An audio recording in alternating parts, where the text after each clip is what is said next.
Hello students, welcome to Shivaji Group of Institutions online classes of English. I am A.K. Dwivedi and today I am going to continue the same topic, that is pronoun, which was explained in my earlier video. Okay, so try to understand more categories of pronoun. Students, in my earlier video I had explained up to 4th categories of pronoun. Now this is the 5th category, that is relative pronoun.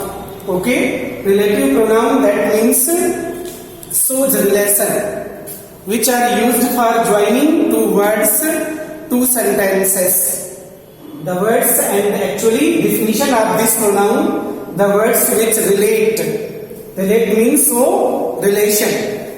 A group of words to another are termed as relative pronouns. Okay, ऐसे शब्द जो एक group को, कुछ शब्दों के समूह को दूसरे सेंटेंस या शब्दों के समूह से ज्वाइन करता है, रिलेशन शो करता है, that is known as relative pronoun. Okay, now the words which are used as relative pronoun are who, whom, which, why, what, etc. Okay, so try to understand. For example, first one, the man who gave me this ball is my best friend. Here in this sentence, relative pronoun is who. Who, that is used as relative pronoun because it shows connection to the man, and the other words, this ball is my best friend. Gave me this ball is my best friend. Now, who is always used for person. Students, remember that who is never used for lifeless things, but sometimes it may be used for animals, but mostly it is used for person. Okay, and as subject in nominative case. Next one, the girl whom you met yesterday is a doctor. जिस लड़की से आप कल मिले वो doctor है. Here whom is used as relative pronoun. Okay, and whom is also used for person, but whom is used as objective case. Who is used as subjective, that means nominative case. Whom is used in nominative case. Okay, that means objective case, sorry. Whom is used as objective case and who is used as nominative case, that means subjective. The girl whom you met, here whom is used as objective case. Okay, next one, the dog which was barking loudly has become mad. जो कुत्ता तेजी से भौंक रहा था पागल हो गया है. Here which is used for dog, that is animal. Okay, so which is usually used for lifeless things or for the animals, which is generally used for livingless things or for animals, birds, etc. Here which is used as relative pronoun. In next sentence, the book that I am looking for has blue color. The book that I am looking for has a blue color. Means जो book मैं तलाश रहा हूँ उसमें blue colour है. तो here that is used as relative pronoun and that is used for the book and book is lifeless thing. तो students, that which are generally used for livingless things, but sometimes which can be used for animals also. Next one, the woman whose husband is a doctor is very honest. जिस महिला के husband doctor हैं वो बहुत honest है. In this sentence, whose is used as relative pronoun. And students, remember that whose is used as possessive case. Okay, it is used as possessive case, shows possession and usually for person. Whose, whom and who. they refer to person. Mostly they are used for person, and which that usually for animals and lifeless things. Okay students, now next one category I will explain you. Next one category are pronoun.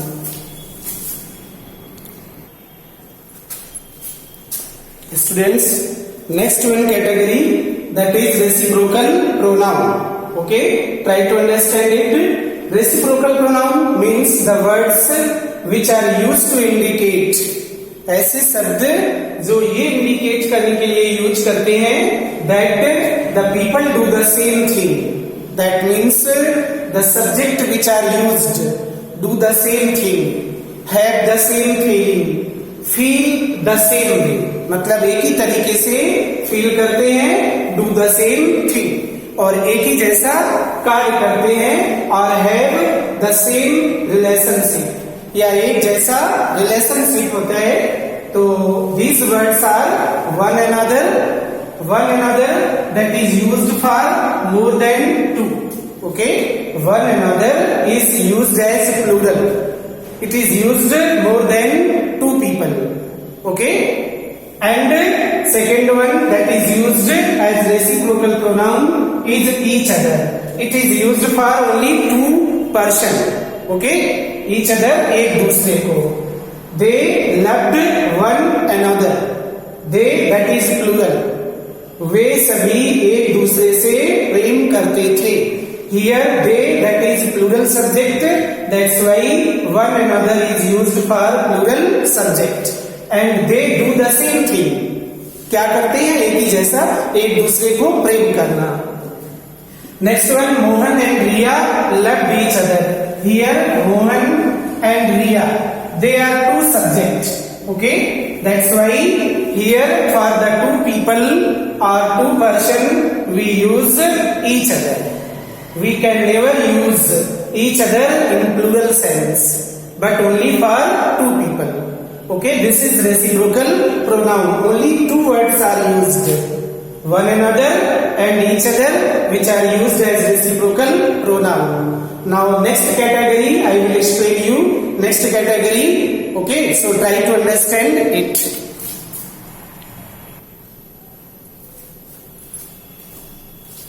Students, next one, distributive pronoun. Okay, students, definition of this pronoun is these are used to refer to people or things one at a time. मतलब इस pronoun का प्रयोग people या things को एक एक प्रत्येक को रेफर करने के लिए किया जाता है. For example, each of us must work hard. Here each of us, that means there are so many people. Each, उनमें से प्रत्येक को. तो here each is used as distributive pronoun. Okay, next one, neither of them was present there. Neither of them, that means there are several people. Okay, but neither of them was present. Nobody was present. Neither is used as distributive pronoun. Each is used as distributive pronoun. Next one, either. Either of you can do it. आप में से कोई भी इसे कर सकता है. Here either is used as distributive pronoun. Okay, but remember students, these are the same words that are used as distributive adjective also. Okay, these are the same words which are used as distributive adjective also. But how can you differentiate between distributive adjective and distributive pronoun? In distributive pronoun, there is always any prepositional word like each of, neither of, either of. But when these words are used as distributive adjective, there is always noun word. Okay, there is always noun word. Neither book, okay, either movie. Each boy was present there.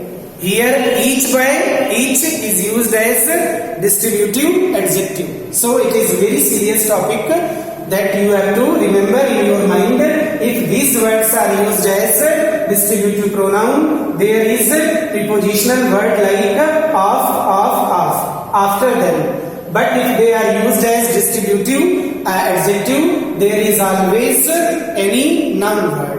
Okay students, today I will finish to this some remaining definitions.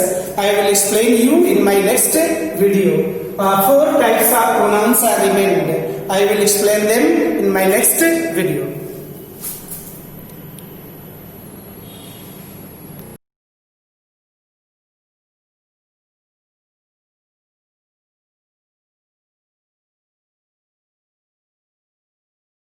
Good morning student, welcome to Shivaji Group of Institution online classes. Student, in previous class we have discussed friction and its effect. Now today we will discuss units of force. Student, in SI system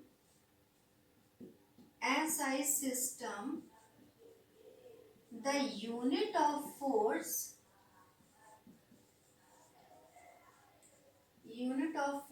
is Newton and it is denoted by symbol capital N. So student, what is Newton?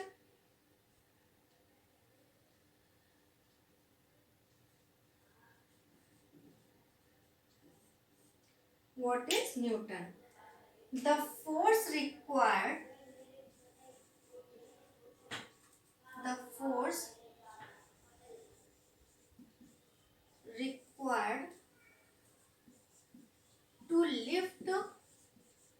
to lift 100 gram of mass vertically upward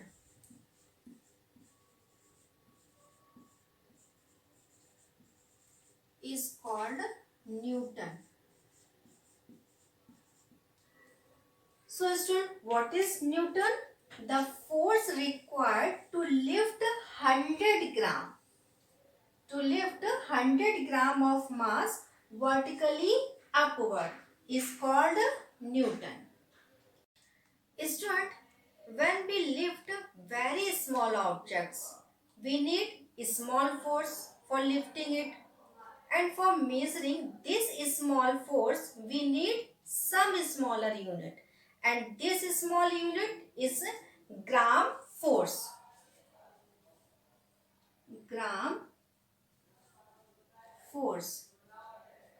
So student, what is 1 gram force? 1 gram force is the force required to lift a mass of 1 gram vertically upward. So student, what is 1 gram force?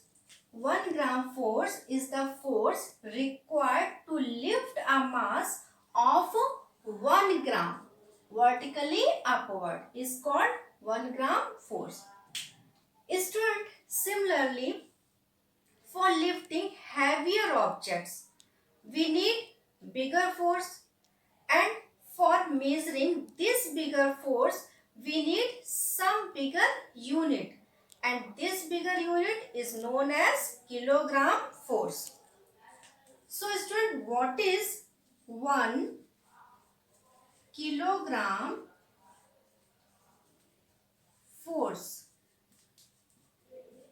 1 kilogram force? 1 kilogram force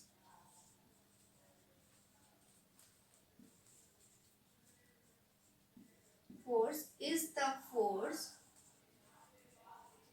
required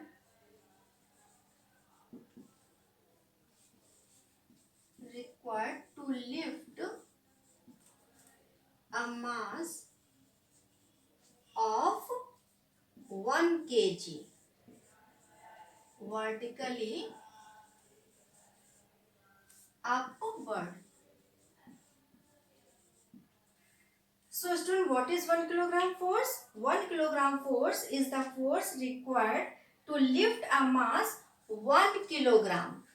To lift a mass of 1 kilogram vertically upward. Now, relation between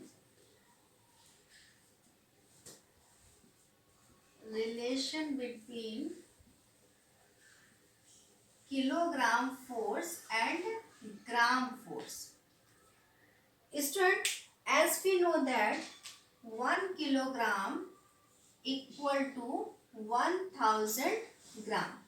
So 1 kilogram force equal to 1000 gram force. Now relation between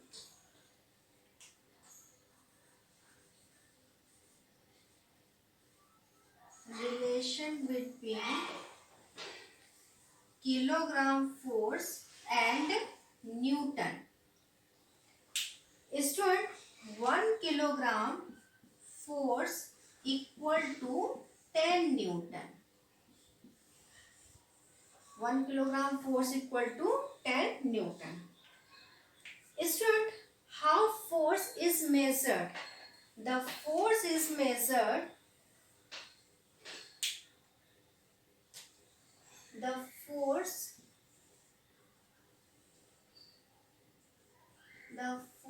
is measured with the help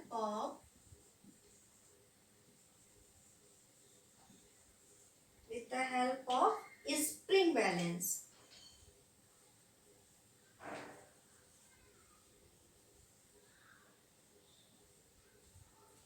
How force is measured? Force is measured with the help of spring balance. Now student, what is magnitude? The amount or the strength of force is called its magnitude. So student, what is magnitude? The amount or the strength of force is called its magnitude. Student, the magnitude of force is generally shown by a straight line. Student, greater the strength of line, then greater will be the magnitude, and smaller the strength of line, then lesser will be the magnitude. Now, addition of forces. Student, when two forces are applied in the same direction,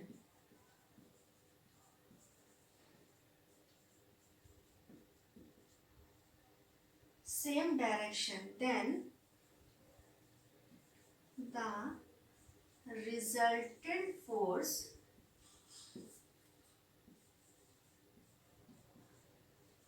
will be addition of these forces, and due to which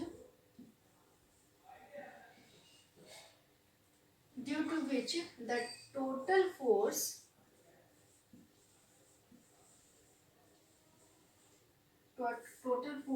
increased. So student, when two forces are applied in the same direction, then the resultant force will be addition of these forces, and due to which the total force increase. The total force increase. Students, suppose two boys together applying force over an object in the same direction, in which one boy is applying force of 20 Newton. One boy is applying force of 20 Newton and other boy is applying force of 30 Newton, and second boy is applying force of 30 Newton. Then the resultant force will be addition of these forces. Resultant force equal to 20 Newton plus 30 Newton, and which is equal to 50 Newton. Now, subtraction of forces. Student, when two forces are applied in the opposite direction,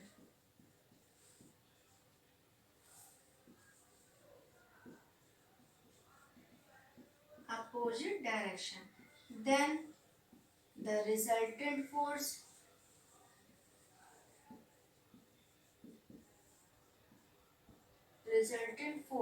will be the difference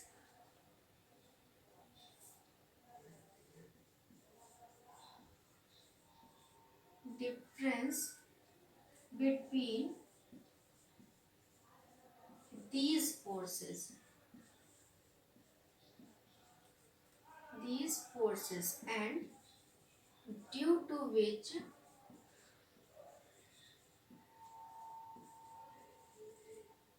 the total force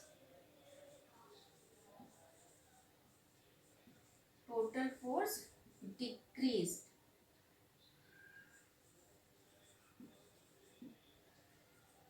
Student, when two forces are applied in the opposite direction, then the resultant force will be difference between these forces. And due to which total force decrease. Students, suppose two boys together applying force over an object in the opposite direction, in which one boy is applying force of 20 Newton. One boy is applying force of 20 Newton and other boy is applying force of second boy is applying force of 50 Newton. Then the resultant force will be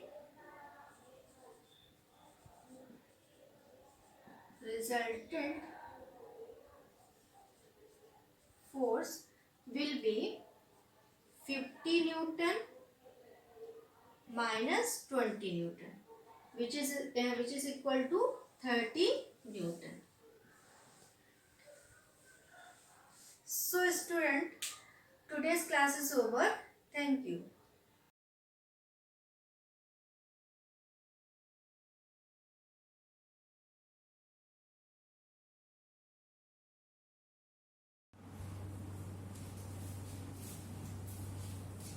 Hello students, good morning.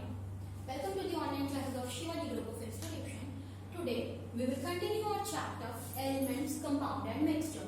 In this chapter we have earlier discussed what is mixture, what is element, what is compound, है ना? तो आज हम बात करेंगे how to read the information from the formula of compound. यानी किसी भी कंपाउंड के फॉर्मूला से आपको क्या इंफॉर्मेशन मिल रही है उसके बारे में हम आज बात करेंगे. ठीक है, तो ये बहुत का, केमिस्ट्री का, तो इसको बहुत ध्यान से समझिएगा। देखिए, सबसे पहली चीज, जो भी एलिमेंट होते हैं, ठीक है, मान लीजिए हाइड्रोजन एलिमेंट है, लिथियम एलिमेंट है, हीलियम एलिमेंट है, तो इस तरीके के जो भी एलिमेंट होते हैं, अगर कोई न्यूमरल समझते हैं, कोई नंबर 1 2 3 4, अगर कोई न्यूमरल एलिमेंट के इस तरफ लिखा होगा, मेरी बात समझ रहे हैं, अगर एलिमेंट के लेफ्ट हैंड साइड में कोई न्यूमरल होगा, like this 2 4 3, 2H 4Li and 3He, ठीक है ना। तो अगर कोई न्यूमरल किसी एलिमेंट के लेफ्ट हैंड साइड पे होगा, तो उसका ये मतलब होता है, उससे हमको ये इंफॉर्मेशन मिल रही होती है कि हाइड्रोजन के 2 एटम प्रेजेंट हैं। यानी इसको अगर आप पूरा पढ़ेंगे तो कुछ इस तरह से पढ़ेंगे, 2 atoms of hydrogen. Get it? मेरी बात समझ रहे हैं आप? इसको हमने किस तरह से पढ़ा, 2 atoms of hydrogen. Okay, now अगर ये सेकंड वाला इसको देखिए, तो सेकंड वाले को देखिए तो ये लिखा हुआ है लिथियम और इसके लेफ्ट हैंड साइड में 4 बना हुआ है, ठीक है ना। तो अब इसको अगर हम इससे इंफॉर्मेशन निकालेंगे तो इसको पढ़ेंगे इस तरह से, 4 atoms of lithium. Get it? ठीक है ना। उसी तरीके से हीलियम के आगे 3 बना हुआ है, इसका ये मतलब होता है बेटा 3 atoms of helium. Get it? बात समझ में आ रही है ना।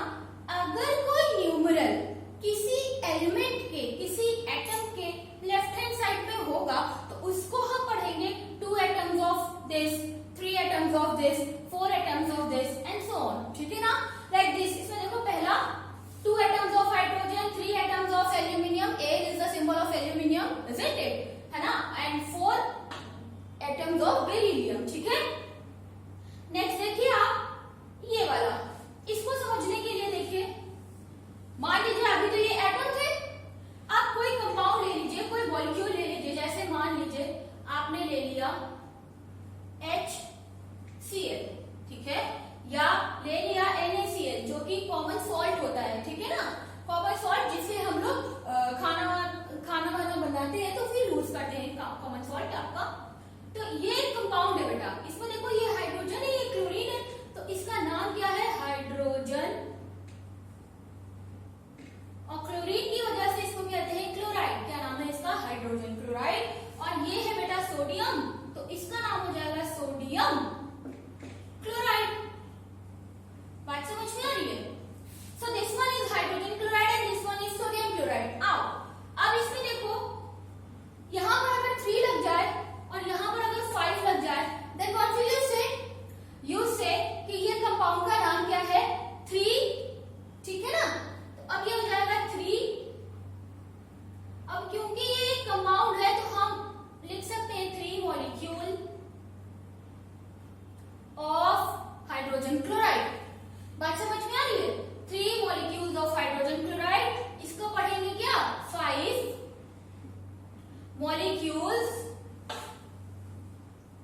Molecules of sodium chloride.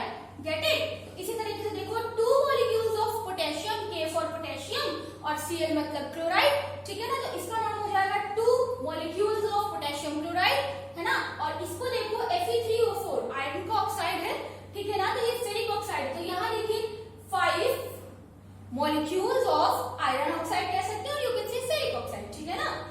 सो आप कुछ भी कहिए, 2 molecules of potassium chloride, 5 molecules of iron oxide, ठीक है। अब नेक्स्ट में देखो, यहां तक बात क्लियर हो गई ना।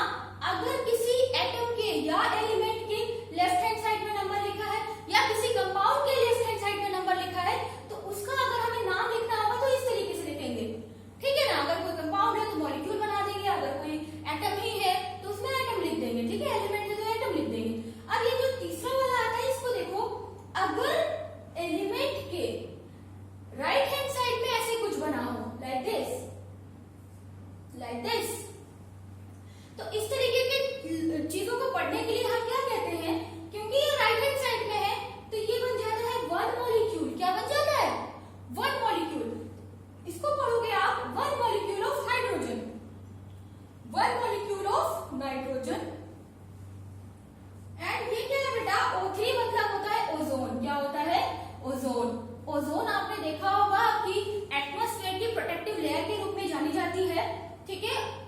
रेज से सनलाइट की जो यूवी रेज है उनको यहाँ पर अर्थ पर आने से रोकती है, ठीक है। सो ये है ओजोन। तो इसका नाम है one molecule of hydrogen, one molecule of nitrogen and one molecule of ozone, ठीक है ना। उसके बाद देखो अगर इस तरीके से लिखा हो, ये समझ में आ गया ना, सारे पॉइंट्स क्लियर हो रहे हैं ना आपको।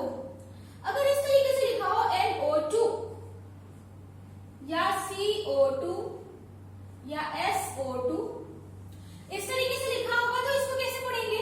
आप देखिए कंपाउंड है लाइक दिस, इस तरीके का कंपाउंड है, लेकिन जो न्यूमरल आ रहा है वो बजाय लेफ्ट हैंड साइड के कहां जा रहा है? यहाँ पे। तो इसको भी ऐसे पढ़ेंगे, one molecule of nitrogen dioxide, one molecule of carbon dioxide, one molecule of sulphur dioxide. Because सब में देखो O2 कॉमन है, लेकिन एलिमेंट डिफर कर रहा है, एक तरफ नाइट्रोजन, एक तरफ कार्बन और एक तरफ सल्फर, ठीक है ना। तो इसको पढ़ने के लिए क्या करेंगे? One molecule of nitrogen dioxide, one molecule of carbon dioxide and one molecule of sulphur dioxide. Get it? I hope ये टॉपिक क्लियर हो रहा होगा। बहुत ही इंपॉर्टेंट टॉपिक है और बहुत अच्छा टॉपिक है, समझने लायक, ठीक है ना। तो ये समझ में आ गया। अब आते हैं हम लोग अपने अगले, इसमें देखो लिखा है एल्यूमिनियम और ब्रैकेट के अंदर लिखा है NO3 का होल ट्वाइस, ठीक है ना। तो ये पूरा एक कंपाउंड है, बात समझ रहे हैं आप? ये पूरा बेटा एक कंपाउंड है, ठीक है। तो अब देखो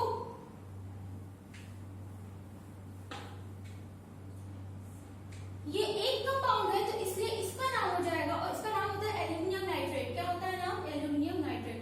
तो ये क्योंकि एक ही कंपाउंड है, तो इसको लिखेंगे one molecule of aluminium nitrate. समझ में आ गई बात? ये एक ही कंपाउंड है, दैट इज वाई इसको हमने नाम दिया one molecule of aluminium nitrate. अब आते हैं अपने अगले वाले की तरफ, जो कि ये लिखा हुआ है KClO3 और इसके लेफ्ट हैंड साइड पे क्या लिखा हुआ है? 2। तो पहली बात तो ये बेटा कि ये जो KClO3 है ये कंपाउंड होता है, इसका नाम है पोटेशियम और क्लोरेट। क्या नाम है इसका? Potassium chlorate. तो सबसे पहले हम इसका नाम लिखते हैं पोटेशियम क्लोरेट। आप देखते हैं ये कितने हैं? इधर देखो लेफ्ट हैंड साइड में 2 है, तो यहां लिखेंगे 2 मॉलिक्यूल्स ऑफ पोटेशियम क्लोरेट। बात समझ में आ रही है ना? तो ये मैंने इसमें क्या क्या बताया आपको कि किसी कंपाउंड के केमिकल फॉर्मूला से आपको कौन कौन सी इंफॉर्मेशन मिल रही है, वो चीजें, ठीक है ना।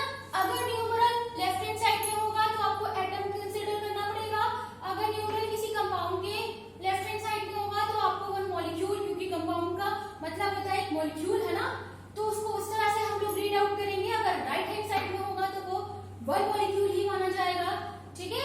इस तरीके से ये इसके किसी भी एटम का जो केमिकल फॉर्मूला होता है उससे आपको क्या इंफॉर्मेशन मिल रही होती है, वो चीजें हैं। तो आज की इस क्लास में बच्चों इतना ही, मिलते हैं अपने अगली क्लास में, तब तक के लिए गुड बाय एंड इसको अच्छे से रिवाइज कर लीजिएगा, ठीक है।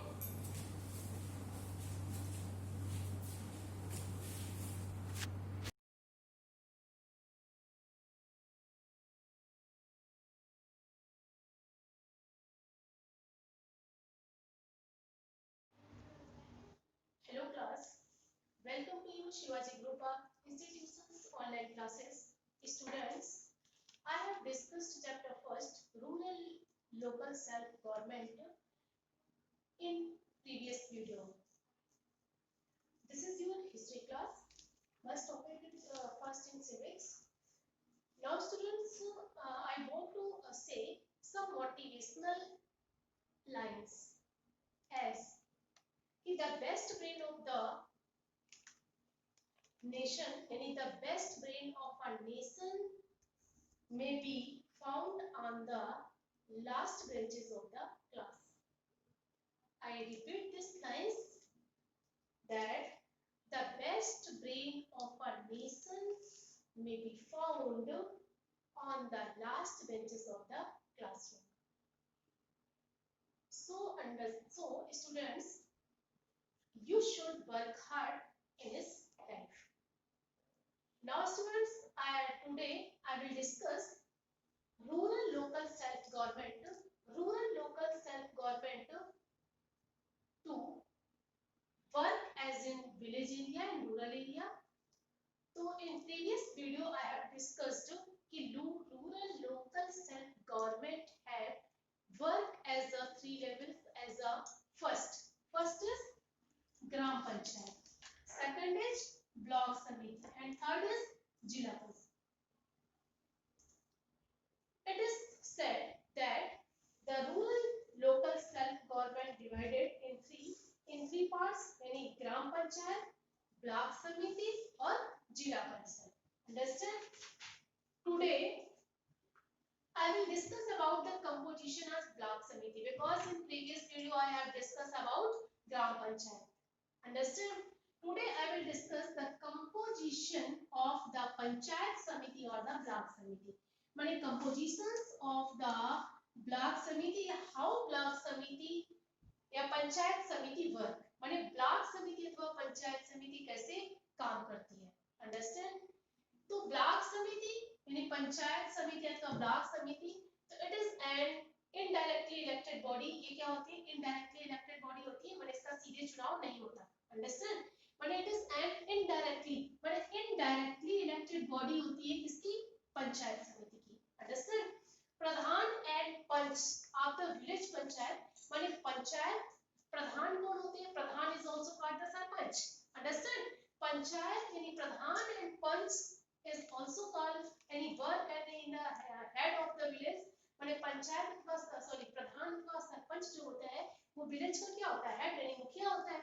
ऑफ द विलेज पंचायत माने विलेज पंचायत में in block choose their representative to block samiti, माने जितने भी विलेजेस होते हैं उनके क्या प्रधान यानी प्रधान अथवा sarpanch choose their representative to block samiti, माने ब्लॉक समिति के लिए वे ही अपना रिप्रेजेंटेटिव चुनते हैं. अंडरस्टैंड? द मेंबर्स इलेक्ट यानी ऐसे मेंबर्स इलेक्ट अ चेयरपर्सन, माने ये ही मेंबर्स कौन?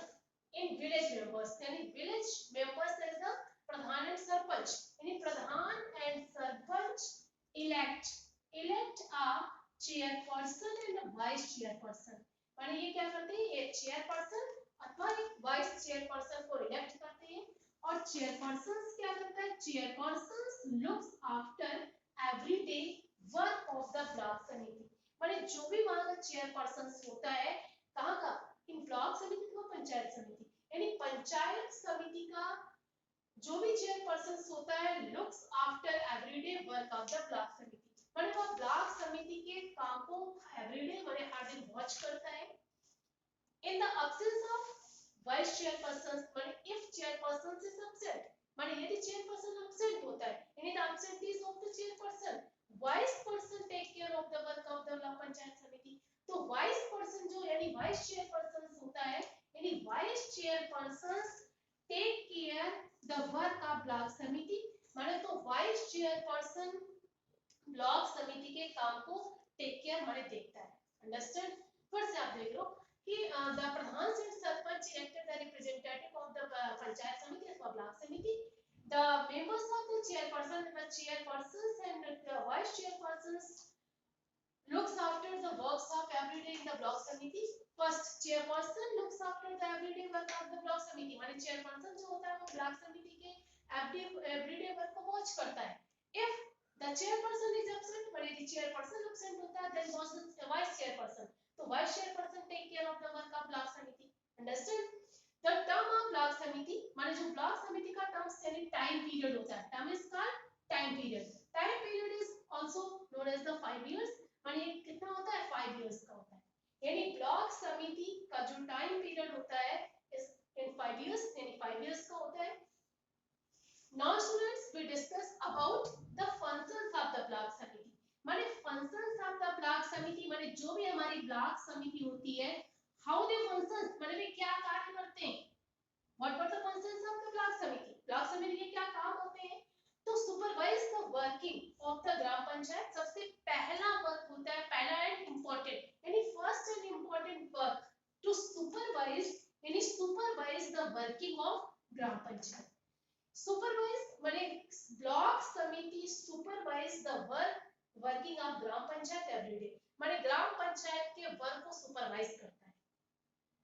सेकंड पॉइंट होता है engages many experts to help of the villages, माने विलेजर्स के हेल्प के लिए कई एक्सपर्ट अपॉइंट किए जाते हैं। अंडरस्टैंड? कई एक्सपर्ट्स जो होते हैं appointed for the help of villagers in field of agriculture, in field of agriculture, because क्यों?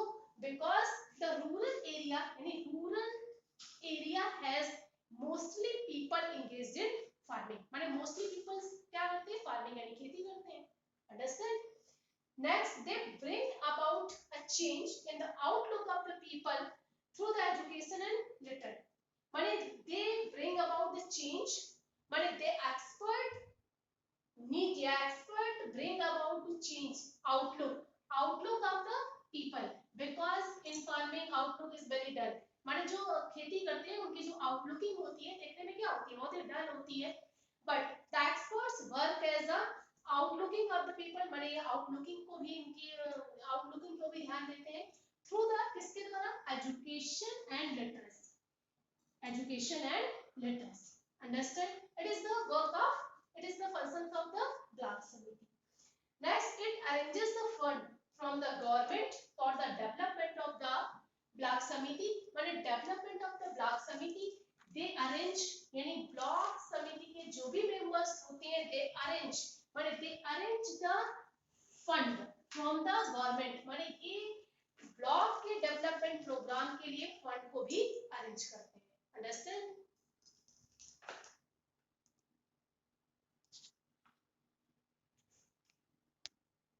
Now students, the last point of this chapter is जिला परिषद।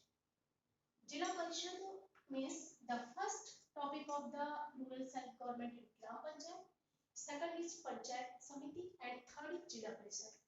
How jila parishad work, या how what are the functions of jila parishad? Understand?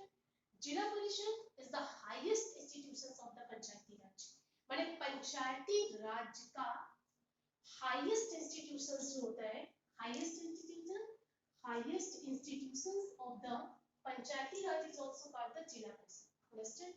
माने जिला परिषद जो होता है पंचायती राज का हाईएस्ट इंस्टीट्यूशन होता है इन इंडिया, माने भारत में, माने हमारे इंडिया में सबसे पहला यानी जो लोअर होता है वो क्या होता है? ग्राम पंचायत।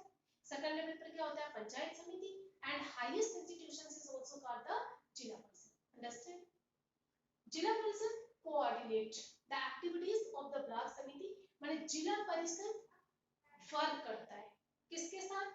कोऑर्डिनेट करके the activities of the block samiti and whole district in a whole district, माने the जिला परिषद work as a coordinate to the block samiti activities of the block samiti in the whole district. It is the composed of माने इसमें composed होते हैं। Understand? तो now students you have understand कि जिला परिषद क्या होता है? हाईएस्ट इंस्टीट्यूशन होता है इंडिया का, एंड दे यानी Zila Parishad coordinate the activities of the block samiti in the whole district. It is composed of first क्या वर्क करता है कि chairman of the all work samiti in a district, माने इसमें क्या होते हैं? डिस्ट्रिक्ट लेवल पर ब्लॉक समिति के सभी चेयरमैन होते हैं। इट इज चेयरमैन माने इट इज कंपोज्ड ऑफ, माने इसमें ब्लॉक समिति के सारे चेयरमैन होते हैं। Next, member of Lok Sabha and Rajya Sabha, माने लोकसभा के मेंबर्स, माने जिला डिस्ट्रिक्ट लेवल पे यानी जिला परिषद में कौन कौन होता है? यानी member of Lok Sabha and member of Rajya Sabha from the district, माने डिस्ट्रिक्ट से Rajya Sabha is also called the upper यानी upper house, Lok Sabha is also called the lower house, यानी बोथ हाउसेस के all members from the district, माने डिस्ट्रिक्ट से होते हैं। Next, the member of Vidhan Sabha and Vidhan Parishad, यानी मेंबर ऑफ द विधान परिषद यानी विधान सभा के मेंबर्स एंड विधान परिषद के मेंबर्स फ्रॉम द डिस्ट्रिक्ट, माने डिस्ट्रिक्ट से माने हर डिस्ट्रिक्ट से यानी डिस्ट्रिक्ट लेवल पर यानी जिला परिषद पर वर्क करने के जो मेंबर्स होते हैं वो विधानसभा और विधान परिषद से होते हैं। Understand? Next, representative of the ST, माने इसके जो रिप्रेजेंटेटिव मेंबर्स होते हैं रिप्रेजेंटेटिव्स मेंबर्स जो होते हैं वो हो सकते हैं एससी हो सकते हैं, एसटी हो सकते हैं एंड वुमेन्स और महिलाएं भी हो सकती हैं। अंडरस्टैंड? माने जिला परिषद के रिप्रेजेंटेटिव्स जो मेंबर्स होते हैं is also composed SC, ST and womens. Understand? Now we discuss the functions of the जिला परिषद। माने जिला परिषद के फंक्शंस क्या होते हैं? What are the functions of जिला परिषद? माने जिला परिषद के फंक्शंस यानी कार्य क्या होते हैं? जिला परिषद हाउ टू वर्क, कार्य कैसे करती है? तो फर्स्ट वर्क उसका होता है to see that village panchayat and block samiti work properly. माने जिला परिषद जो है वो ब्लॉक पंचायत यानी विलेज पंचायत और ब्लॉक समिति दोनों के वर्क को सुपरवाइज करती है या दोनों के काम को वॉच करती है। अंडरस्टैंड? माने to see the village panchayat work and block samiti both. माने ये ब्लॉक समिति और विलेज पंचायत दोनों के काम को अच्छी तरह यानी वर्क प्रॉपर्ली माने अच्छी तरह देखती है। Next has the responsibility of the implements of various programme. माने जो भी वेरियस प्रोग्राम होते हैं किसके? Implementing various programme. माने जो भी वेरियस प्रोग्राम्स होते हैं उनकी भी रिस्पांसिबिलिटी किसकी होती है? जिला परिषद की। अंडरस्टैंड? नेक्स्ट आगे हम बात करते हैं prepare and executive development plan of the district. माने प्रिपेयर यानी बनाती है। माने जो भी हमारे इंप्लीमेंट डेवलपमेंट प्रोग्राम्स बनते हैं फॉर द डिस्ट्रिक्ट, माने डिस्ट्रिक्ट के लिए, माने डिस्ट्रिक्ट के लिए यानी फॉर डिस्ट्रिक्ट डेवलपमेंट प्रोग्राम्स। माने जो भी डेवलपमेंट प्रोग्राम्स होते हैं उसे कौन? जिला परिषद यानी Zila Parishad prepare and executives the development from the districts. Now students many incomes. आगे हम बात करते हैं कि what are the incomes of the district. माने डिस्ट्रिक्ट की इनकम्स कहां से होती है? तो block samiti the sources of income in Zila Parishad is mainly from the taxes and financial grant. माने इससे इनकी जो इनकम होती है जिला परिषद की वो टैक्सेस माने टैक्सेस होते हैं और फाइनेंशियल ग्रांट होती है। Now students I hope you also understand the chapter first rural local self government कि rural local self government is also the village government. माने गांव की सरकार क्या होती है? How rural areas government work. माने गांव के एरिया में सरकार कैसे वर्क करती है। अंडरस्टैंड? तो फर्स्ट मैंने आपको बताया ग्राम panchayat and second is block samiti and third last is jila parishad. Now students I hope you will understand this chapter. Thank you for attending this class.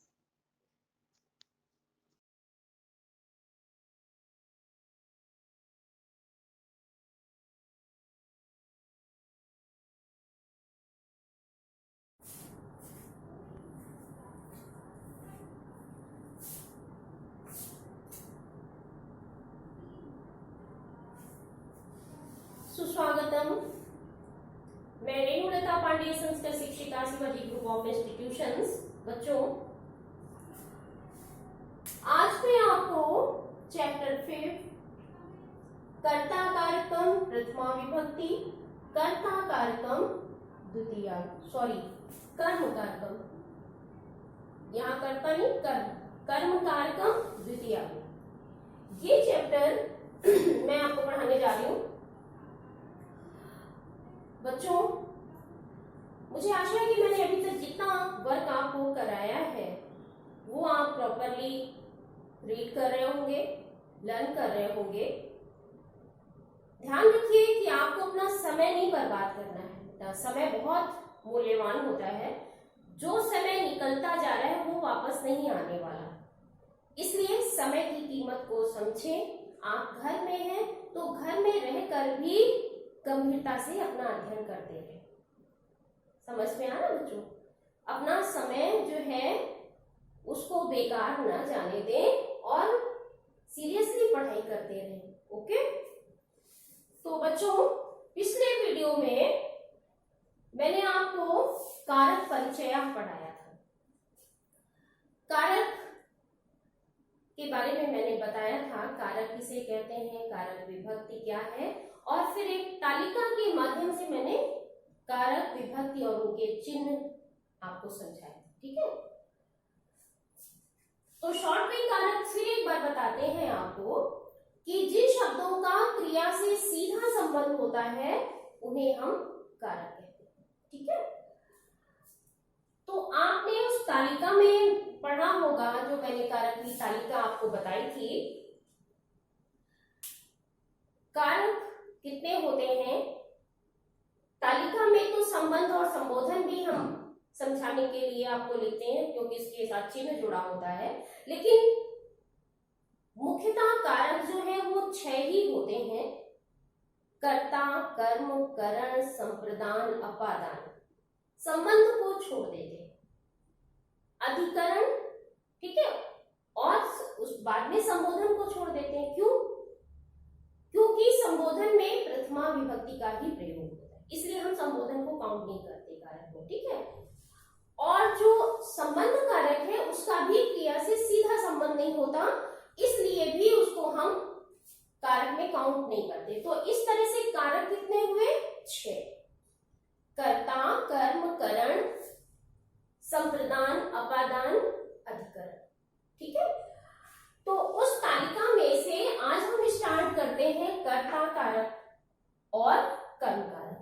आज हम इस चैप्टर में किन 2 कारकों के बारे में पढ़ेंगे? कर्ता कारकम और कर्म कारक। ओके, इसमें आगे लिखा है प्रथमा विभक्ति और इसमें लिखा है द्वितीय विभक्ति, यानी कि कर्ता कारक में प्रथमा विभक्ति होती है और कर्म कारक में द्वितीय विभक्ति होती है। क्लियर? तो ये दोनों कारक आपके चैप्टर 5th में है। अब देखिए बच्चों, कर्ता कारकम, कर्ता कारक क्या है? क्रिया को करने वाला कर्ता होता है। कर्ता हम किसे कहते हैं? कर्ता यानी सब्जेक्ट। ठीक है, और कर्ता क्या है या सब्जेक्ट क्या है? कर्ता का मतलब होता है जो कार्य को संपन्न कर रहा है।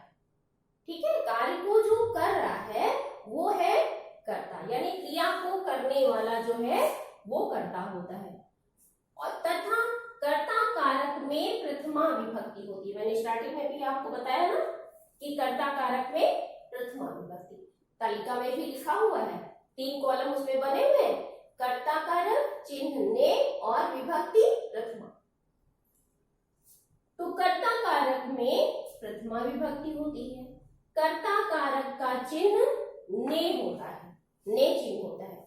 जैसे राम ने श्याम से कहा, तो राम ने चिन्ह आया है, इट मीन्स उसमें प्रथमा विभक्ति। ठीक है, जैसे ये वाक्य है बच्चों, छात्र लिखता है। अब इसमें ने चिन्ह नहीं है, लेकिन कोई भी चिन्ह नहीं ना, इसलिए जो करता है यानी जो क्रिया को संपन्न कर रहा है उसमें प्रथमा ही लगेगी। छात्र लिख रहा है यानी छात्र लिखने की क्रिया कर रहा है, इसलिए छात्र में हम प्रथमा विभक्ति का प्रयोग करेंगे, छात्रः लिखति हो जाएगा। कारक के कुछ चिन्ह बच्चों अदृश्य भी होते हैं, अदृश्य यानी छुपे होते हैं। अगर इसी को मान लो हम पास्ट टेंस में बोले, छात्र ने लिखा, ने चिन्ह आ गया ना, तो भी छात्रा ही होगा। जैसे यहाँ छात्र है, ने चिन्ह होने पर भी छात्रा ही होगा। ठीक है, बस क्रिया बदल जाएगी, उसमें लंग लकार की क्रिया हो जाएगी, छात्रा अलिखत हो जाएगा। ठीक है, तो इस तरह से कर्ता कारक आपको समझना है कि क्रिया को करने वाला कर्ता होता है। बस 2 या 3 पॉइंट्स हैं इसमें। आपसे कोई पूछे कि कर्ता कारक किसे कहते हैं, तो आप बताएंगे कि क्रिया को करने वाला कर्ता होता है, कर्ता कारक में प्रथमा विभक्ति होती है और इसका चिन्ह क्या होता है? ने। ओके, अब आते हैं दूसरे स्टेप पे, कर्म कारकम।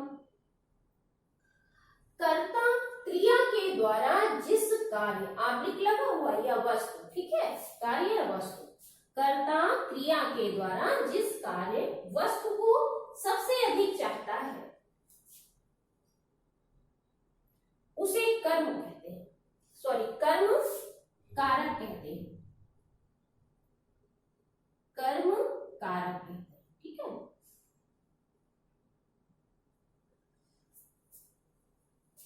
और कर्म कारक में द्वितीय विभक्ति होती है।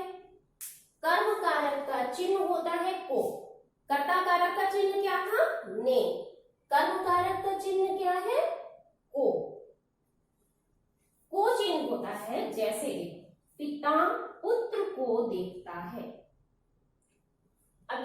को चिन्ह है ना, तो जब को चिन्ह है तो आपको ज्ञात हो जाएगा कि को चिन्ह होने पर हम उसमें द्वितीय विभक्ति का प्रयोग करते हैं।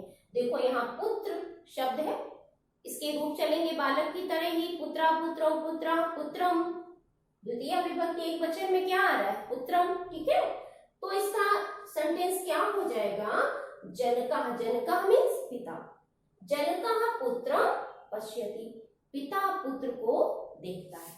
ठीक है, तो बस आपको इन दोनों कारक में क्या समझना है, कर्ता कारक, फिर से एक बार मैं रिपीट कर रही हूँ, क्रिया को करने वाला कर्ता होता है, कर्ता कारक में प्रथमा विभक्ति होती है और कर्ता कारक का चिन्ह होता है ने।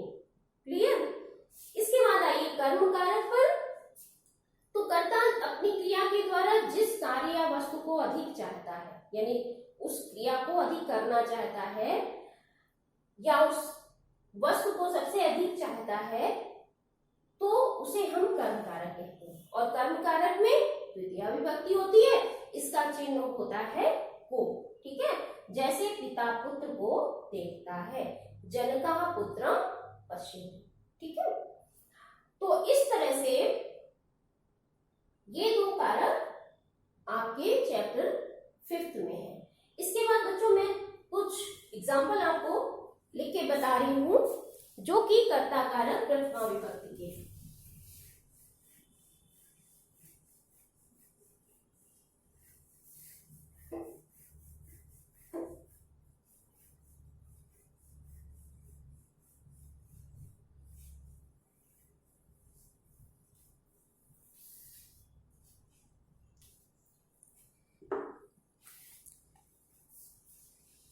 जैसे देखिए बच्चों, आपकी बुक में पेज नंबर 30 पर अकारांत पुल्लिंग संज्ञा शब्द लिखे हैं। ठीक है, ये इधर ये पेज नंबर 30 पर देखिए, है ना, पुल्लिंग संज्ञा शब्द लिखे हैं, जैसे सूर्या, चंद्रा, शिवा, कृष्णा, सूर्या, चंद्रा, शिवा, कृष्णा। ये कौन से कारक हैं, ये कर्ता कारक प्रथमा विभक्ति। ठीक है, तो बच्चों अब देखिए, आइए पेज नंबर है 31। पेज नंबर 31 में वचन प्रयोग लिखा है, वचन प्रयोग।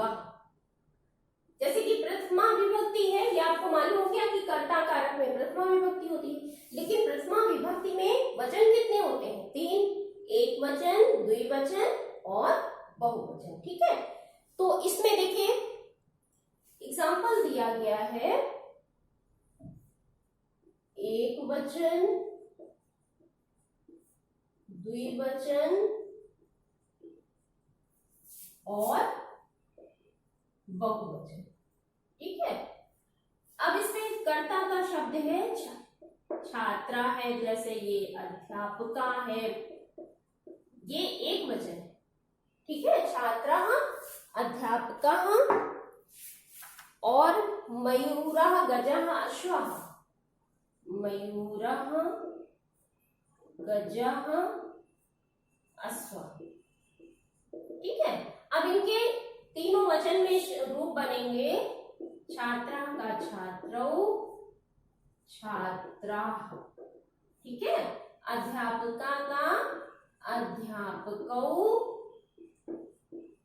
अध्यापकः, अध्यापकः।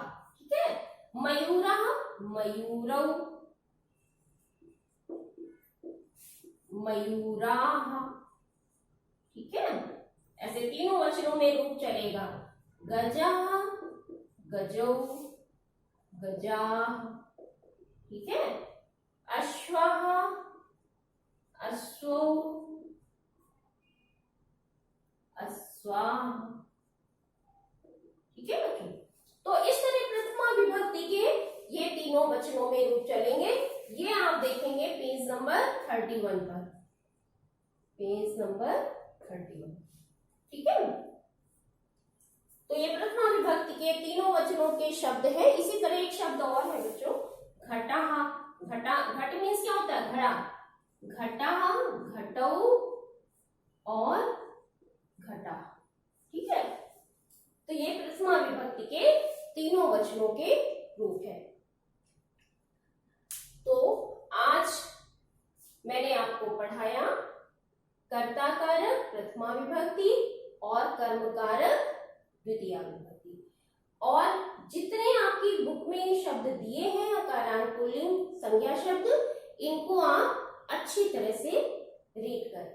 ठीक है बच्चों, आगे मैं आपको बताऊंगी ये जो एक वचन, द्विवचन और बहुवचन है ना, ये एक वचन, द्विवचन और बहुवचन।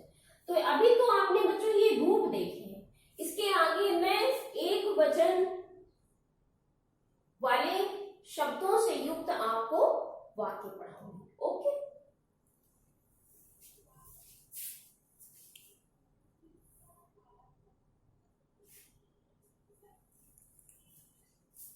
हाँ बच्चों, तो अब आपको करना क्या है, फिलहाल आप तब तक ये एक वचन, द्विवचन, बहुवचन के शब्द रूपों को अच्छी तरह से पढ़ लें। अपने बुक में आप वर्ड मीनिंग को अच्छी तरह से याद कर लें, वर्ड मीनिंग्स दी हुई हैं। ठीक है, वर्ड मीनिंग याद कर लें, और इसके बाद जो वाक्य मैं बता रही हूँ एक वचन वाले वाक्य, वो मैं नेक्स्ट वीडियो में पढ़ाऊंगी। तब तक के लिए पढ़ाई करते रहें, निरंतर पढ़ाई करते रहें। धन्यवाद, आपका दिन मंगलमय।